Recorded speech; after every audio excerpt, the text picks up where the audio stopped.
I am a vibrating, loving light motherfucker.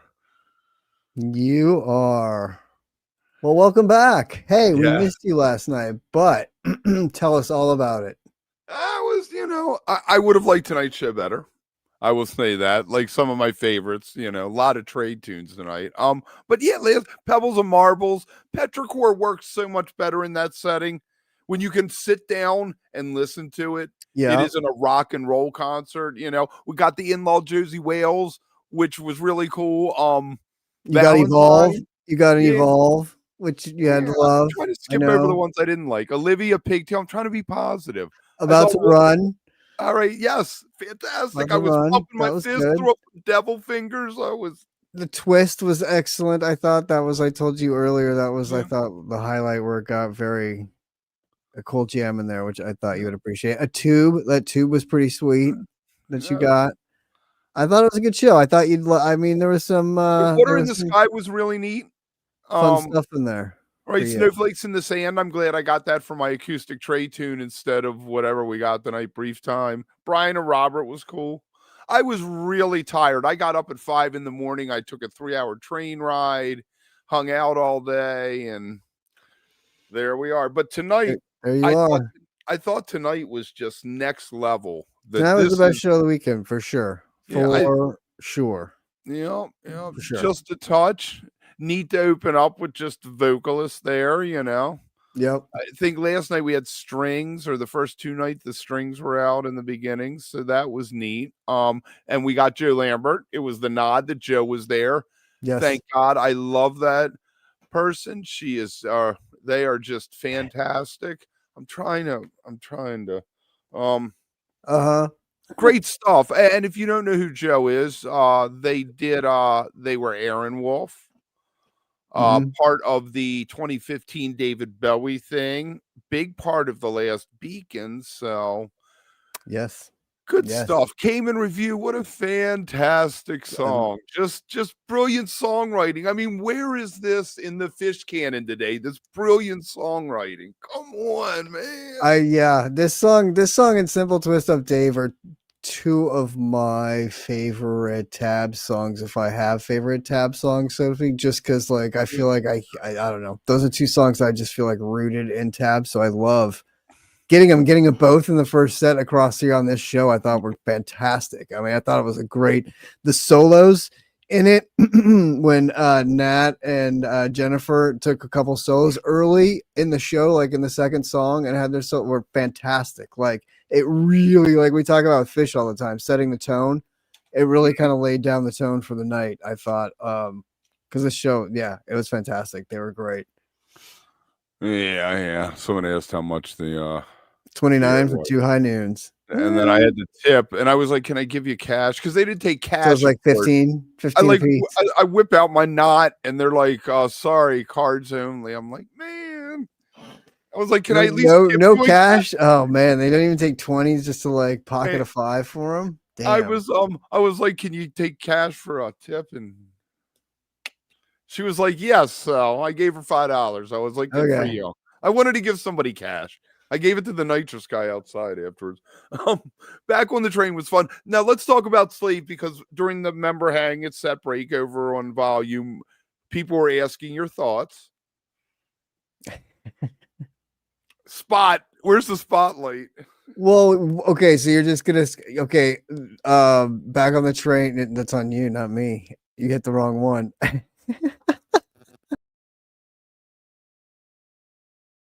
Now neither one of us are there. I don't know how to make you do it. I don't know how to make it you. Anyway, what do you got for sleep to the traffic light? Yes, but you're okay. You're skipping over back on the train, which I thought was decent. I didn't think it was one of those that wasn't anything special. Bringing it over here, kind of how we've talked about that. It didn't really do anything. Like the horns or anything didn't add that much specialness to it. It was just sort of a regular version. Had a cool jam though. I thought like Trey, just like he does with Fish version of it, like had a cool jam out on it, which was awesome. Simple Twist Up Dave was rad. I love that song. I think it's a lot of fun. Slave was so cool. It's one of those where you have the string, so you have to do it and let it, and let's hear what it sounds like. And it was very unique. which is cool. And it had like a very unique sound to it, and had I don't know, it was fun. It was a different version of it that sort of had more of a theatrical feel to it, which is cool, kind of like a Gaiuti type, you know. It had a little bit more drama in it, I felt like, which was cool, which it definitely could use, and was fun. So I screwed up. I forgot a song. oh boy, what'd you forget? What Where? song did I forget? If whoever can tell us, you get Wins. no kind of prize because I don't have a prize to give you. But Picture on hi-hat.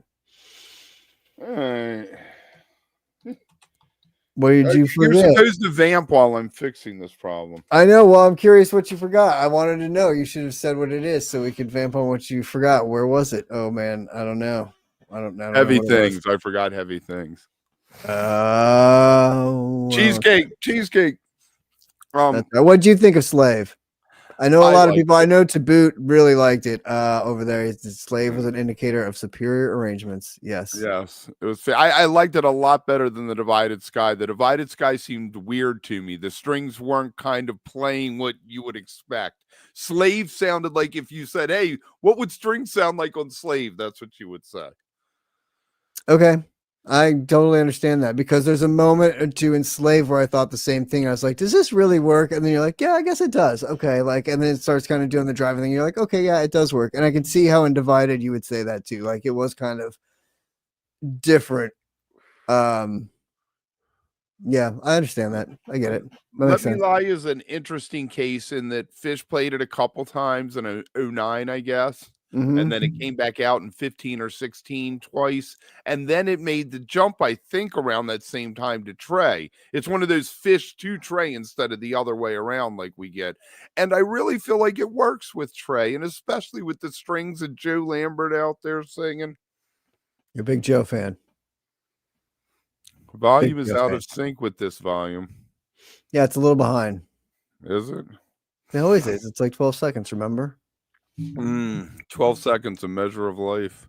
Heavy things, cheesecake. He's been doing a pop song every night, like one of what I would call his hits. I have a whole album of songs like Heavy Things and Tuesday, and that are like Fish's greatest hits. If it was any other indie band, people would be like, man, these guys are rocking. Check this out. So good for him. I don't know. He could have done another tab tune instead, but yeah, it didn't really do anything for me. It was just sort of everything. The song is what it is. You either like it or you exactly. Don't. Yeah, exactly, for sure. Undermind was fun though. Undermind was cool. Why choose that though? I feel like they don't practice enough in order to pull that off. And that's but I mean, you got to have Fishman on drums for Undermind. Yeah, I agree. Yeah. I mean, to really get the full effect of it, yes. And that's one of those songs that gets sort of the crossover waters it down a little bit, I would say, type thing, because you don't have Fishman on the drums doing the awesomeness. They did Love Is What You Are. Trey does that a lot. Back to some great classic tab, Burlap, Sack and Pumps. I mean, come on. This first set was ripping with that shit. Again, Civil Twist Up Dave, Cayman Review, Burlap, Sack and Pumps, like fantastic. Shade, I could have, but dude, with the strings, see, this is one of those cases of you have the song, you have the strings. It's Trey's one chance to hear it live with the strings. It makes the cut. Des was bomb on Undermind. I was gonna wait and talk a little bit about him on the No Man's. I thought the groove he fell into on the No Man's, which we'll get to, was right up there with the Wolfman's the other night. Like, that was phenomenal. But yes, the Undermind, he was going with that.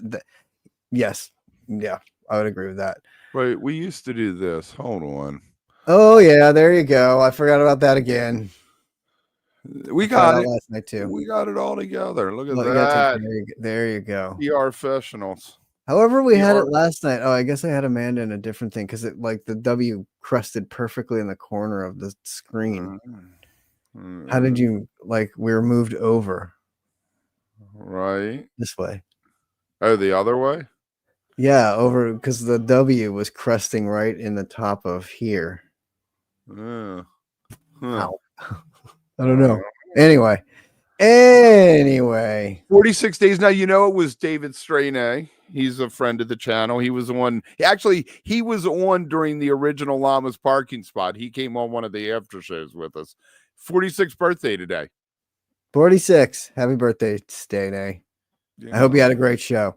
I hope you enjoyed that shade. I hope you were one of the people that I think he was in like the second or third row. So second row. I know. That's what you're saying. That's awesome. Good view. Fantastic. These are Blue Sky people for everyone else who former all the Twitter refugees from the fish community over on Blue Sky. Exactly. Anyway, if you're watching this on YouTube, make sure you like and subscribe. If you're watching it later, leave a comment. You should head over to Volume and check us out, though, because Volume is the spot. It's the place. You get stuff there you don't get here. Like on Tuesday. I'm trying to think, dude, it was a long day yesterday. Sounded like, and I still haven't slept. I'm like sitting up here. Tuesday night, me and Llama talking our best albums of 2025 over on Volume. Wednesday, we're going to have a live, and then we're probably going to just be doing some lives on YouTube until New Year's comes up. Somebody said earlier in the comments, I don't know who, time to hibernate again. So yes, I know. Yes, I was told that too, to boot. Yes. Great guy. All right, where are we? What's up, FH303? It's just a train wreck. We got to think of something bigger because we have all that empty space. Maybe we could put like the show posters. Well, that's what I said last night. We didn't have it. However, I had Amanda on here.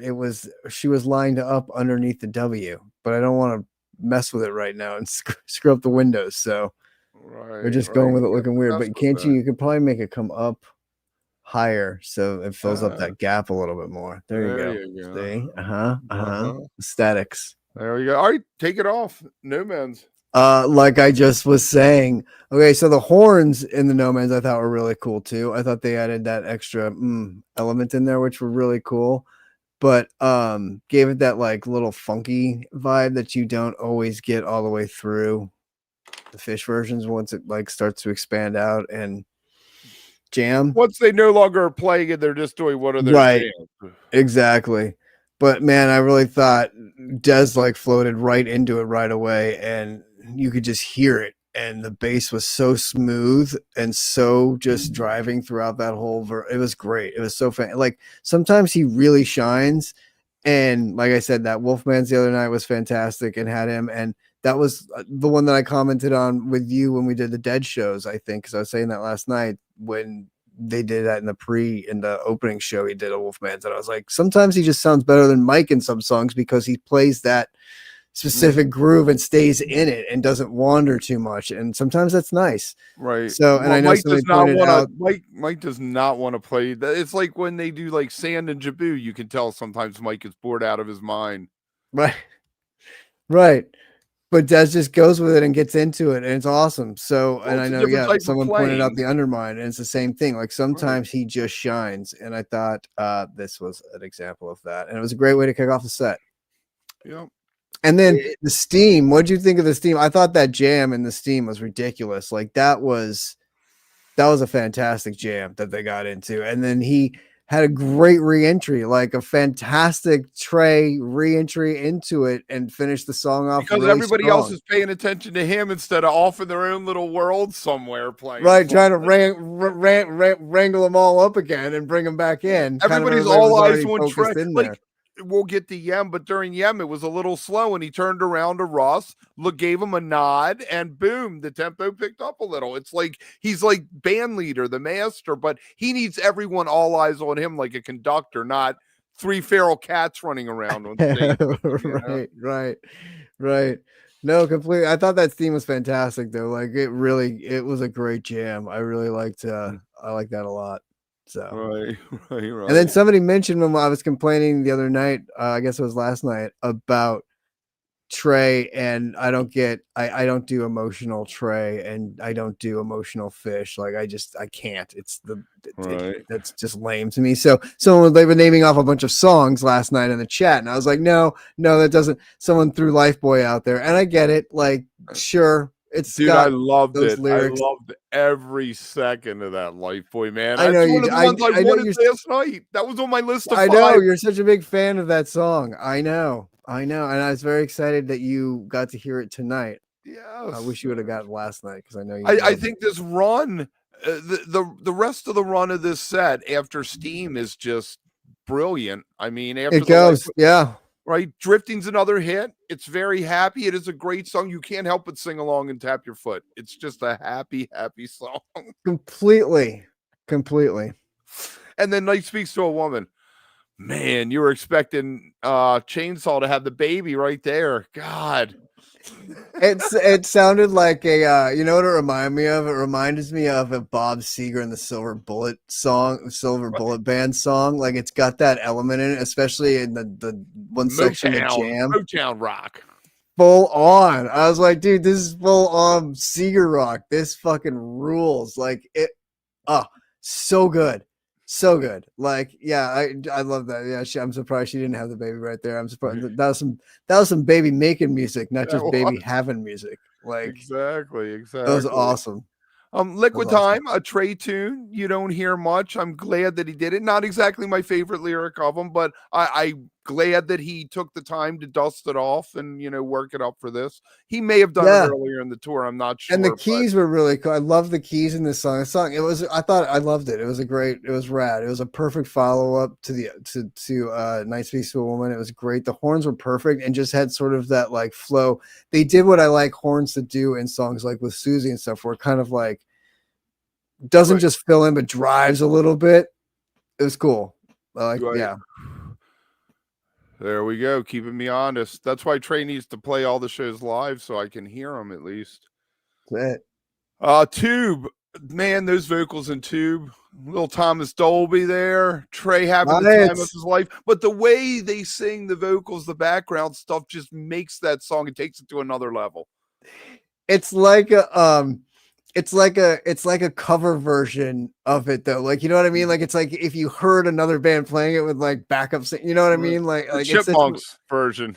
Yeah, or like in a grocery store or something, how it's on the thing, and you're like, oh, I wonder what weird soundtronic is playing this version of it, because it's such a funny background. It's awesome, but it just reminds me, it's like very like almost like that 50s. Yeah. Cool. Like, yeah, exactly. Like it's just, yeah, it's great. It's so funny. Good stuff. Then we played a little Vaccinated Attitude. Great jam in that tube though, too, Kev, real quick. That jam was a great jam in that tube. It doesn't hit. The guitar doesn't hit though for the rock and roll reentry as much with the band as it does with Fish. Exactly. And you got the tube hat trick. You got first tube the first night, last tube last night, and tube tonight. So you've got all three. Right. The tube. Taboo. I'm probably not going to pay for live Fish, number one. And number two, listen to a show the day after it happens. I actually watched the Detroit show because I found a YouTube video that some guy did, like on the second level. Like the first song you can't see, and then he pops the camera up when he's sure he's in the clear. I love it. Yeah, Trey remembering fondly COVID and Mark Ribolo with Vaccinated Attitude there for a little bit. That's right, science. After the science, exactly. Yeah, that's so great that he let you in, though. I was thinking during this last song about this. Haven't you ever wondered what they think about when they're up there? Yeah. And I asked Jordan Fairless that once, and he said, sometimes you're thinking about I have the car payment due and bills tomorrow. Right. The guy from the Rad said, I'm figuring out how much I get paid per note. There you go. If I Could is the most beautiful song ever. And just wow with the follow through with this, the way they do it. Huge. There you go. God, I chased that song forever, like Night Before Night After back in 1.0. Took me till 22, like 110 shows before I saw it. That's so funny. I got one like early. You know, it's so funny when you think about that because I saw Matt Bush posted today. You know how it's like his anniversary is 20. Yeah. What was it? It's 30. I can't. Whatever. 91. So yeah, 91. Yeah, since 91 was his first show tonight, and 91 was his first show. And the first song he ever heard live is Glide. And that's like my number one not heard song. And I'm like, first song you hear first show is like the one that I haven't heard in 35 years or whatever following this band. So it's just funny that way that works out. Right. Good one to boot. I was at that show with him. I was glad to spend his first show with him. Oh, that's first cool. time. You know what was weird? When I walked out of there, I was like, I'm never going to see him in a bar again. You could just tell that they had made the jump and there was no going back ever. You were randomly at so many people's first show. You're like a show wizard. You were at my first show at Red Rocks. You're like at Matt's first show. It's like Kev's just around like granting first show like wishes to people. Like I was at that show. A Glide for you. Who was at Kev's first shows? Right. I know a girl, Justina, who was there. 91 you got Glide all the time though because it was a new tune, you know. That was the part of that, which is why I'm surprised I never got it in the 90 like 92 or 93 I guess through the 98 stretch or so, which just never happened. Exactly. Curlew's Call, fun, another tab tune, fun. Good. Which again, like tonight, all the tab tunes tonight I thought were very fun, except for some of the slower, like whatever. But most of those, whatever. But it was fun show. Like a lot of good ripping jams. It's like he's like, oh, I have all these tab tunes I didn't do. Let me pack them in tonight. Exactly. He's like, oh, it's the last night. You know what? Like, let's just let it loose. Let's do half the first album. Yeah, exactly. Dude, and then Yem was. The centerpiece of the Beacon run back in 2020, the centerpiece of these. I mean, just brilliant. Yeah, it's amazing. See, we can be positive. It's amazing. Yeah, see that? Look at this happiness. I bet you were positive last night, or at least Amanda was. I was not. But let me just say, the strings, the way Trey allows the strings to play some of the guitar parts, and he really steps back and lets it become an orchestral piece. My fault. There you go. Those words, I hate words. You got it. It's like The Slave, like it's just beautiful. He was not positive.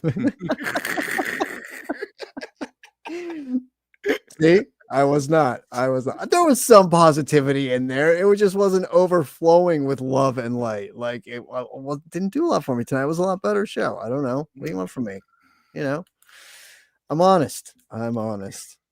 Yeah. What about the vocal stylings of Trey Anastasio at the end of that? Okay, so that, like, I was gonna bring up the vocal jam at the end of that was different, like interesting, right? And I think the horns in that element are a different thing entirely too. So like that whole composure is interesting to me. It's amazing how many songs you guys hate. I wouldn't say hate. Well, yeah, I mean, I can think of one band that I probably like over 90% of what they do. One out of every band that I listen to. Yeah, I mean, there's definitely a lot more that I like than I dislike. I mean, but I don't like everything. That's for sure. I don't think you can like everything. Why would you want to like everything? You don't want to like everything. It seems dumb. Because how would you know what was good? Exactly.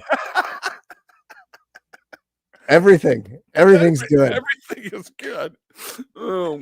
That Yem was good though. Yeah, that Yem. Of course, it was good. It was good. I thought it was a little.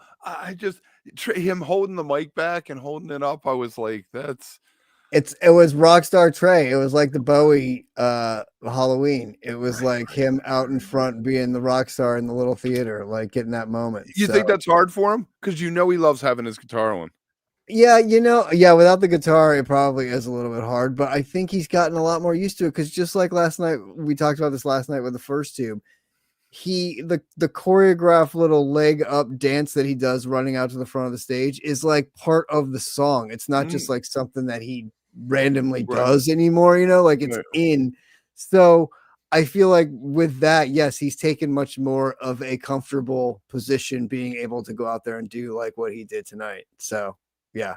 The line has a lot The of line great. is a great moment. Kev loves the line. I See? love the We line. like bad shit too. We do. So our acoustic Trey solo song tonight was "Brief Time." Brief time. Moore was cool with the strings. Yeah. Yeah. I guess. I mean, Yeah. it's another one of those things like Shade where Trey has always wondered what it would Oh, sound like with see, strings. now who hates everything? Look at this. The line, you sure hate a lot of songs, man. I don't know. Kev loves the line. The line. Oh man. And anyway, I guess a nod to Natalie, maybe. Little push one till the day. Brief time was the low point of the show. Right. Yeah. Yeah. I coach basketball, Greg. I did not play it, so maybe that's the difference. I coached 8-year-old girls, 10-year-old girls. Here's how you elbow someone so the ref doesn't see. I love push one to the day. That's fantastic. Yeah, it was a great way to end. I thought it was a great way to wrap it all up. And I was thinking during Moore, what could he do? I was like, please don't do a fish tune. Please don't do a fish tune to close it out. Yeah. And I think I don't know. It was. I don't.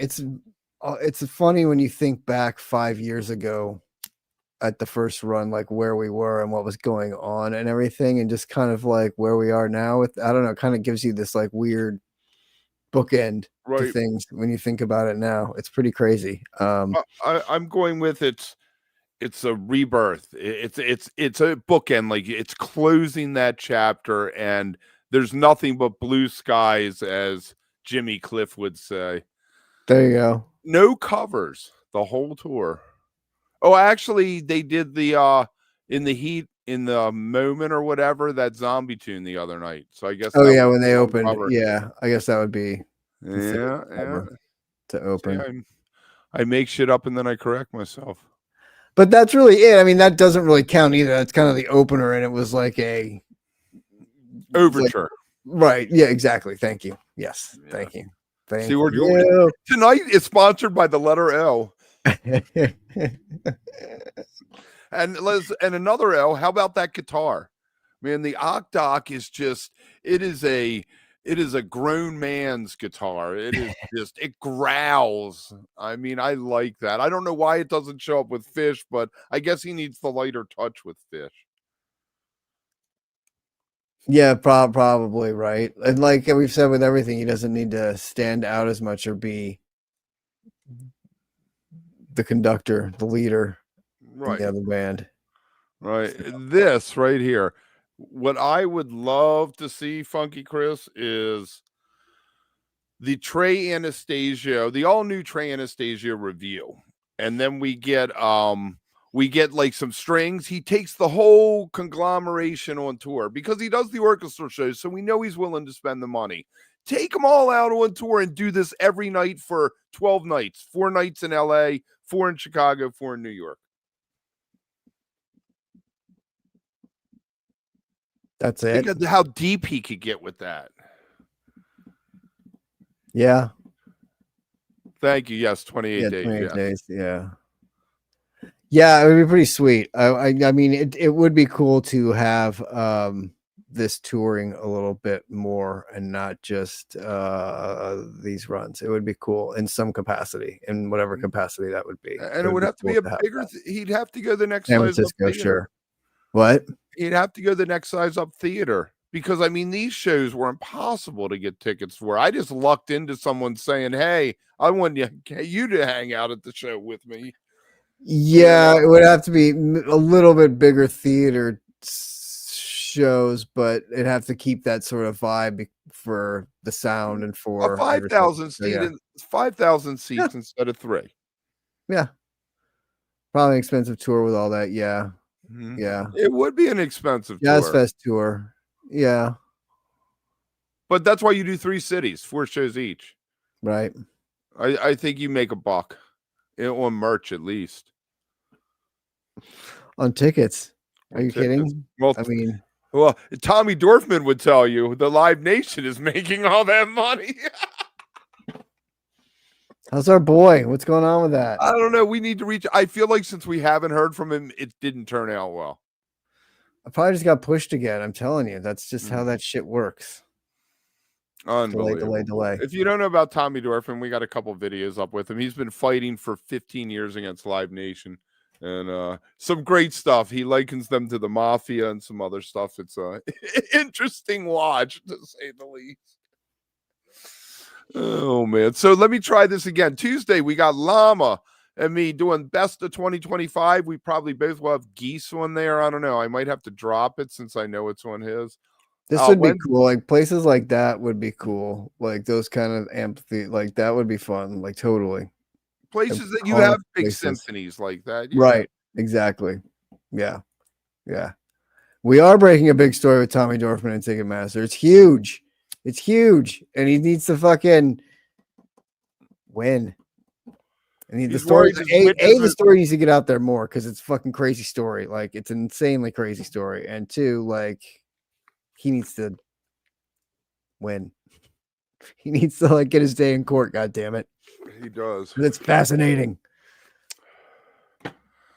All right. On Wednesday, we got Live. We don't know what it is. It'll happen. If you like Monday mornings and Friday mornings, go over to Volume. Tommy does need an update like Neil Young. Clifftron says Tommy needs an update like Neil Young. We need a Tommy Dorfman minute. You're right. You're right. You know what? That's a good idea. I might have to do something like that for Wednesdays. A protest, Tommy Dorfman. Yes. Minute. The Tommy Dorfman minute. We have to email him. Say, what's up, man? Yes, and actually we should get him to send us either video clips or like info so we can like have actual from the source. Yes, that would be cool. Dorfman updates. People would be like, what happened to the Neil Young minute? Don't you worry about it. Clifftron, you just routed a great new idea. Uh-huh. You did. Shall we end with a slogan? Yeah, hey guys, thanks for watching. That was a fun 3-night run. I hope y'all enjoyed it. I hope everybody got their Trey fix. And now New Year's, right? That's the next thing on the calendar as far as shows go. So like, comment, find us on Volume. All right, Kev. All right. I open a tavern, but I can't think of a slogan. There's got to be a better way. I'm the Swami of slogans, Carl Hogan from Hogan Slogans. You're opening a speakeasy? We got a slogan for you. Hard times call for hard liquor. We got boxes of slogans. If you need a slogan, you need it right now. Come on down to Hogan Slogans. We're open till 9. What's up, dog? Fascinating. Absolutely fascinating.